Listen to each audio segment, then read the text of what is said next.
Welcome. In this video, I'll show how to stop others from seeing posts that people leave on your Facebook page when you're using a PC. With the latest Facebook update, the settings have shifted slightly, but don't worry. This is still very easy to control once you know where to look. First, open Facebook on your computer and make sure you're logged into your account. Once you're on the home screen, look at the top right corner and click on your profile photo. This will open a drop-down menu with several options. From there, go ahead and click on Settings and Privacy. A new set of options will appear. Click on Settings to enter the main settings page where you can manage your account preferences. Now, on the left-hand side, scroll down until you find Page and Tagging. Click on it. This section controls who can interact with your profile and what others can see when they post on your page. Next, look for the option that says, Who can see what others post on your page?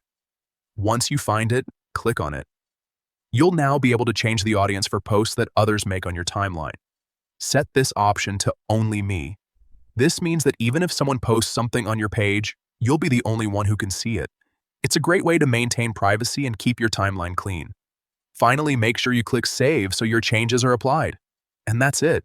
You've successfully limited who can see posts made by others on your Facebook page. If you found this helpful, feel free to check out more quick guides like this.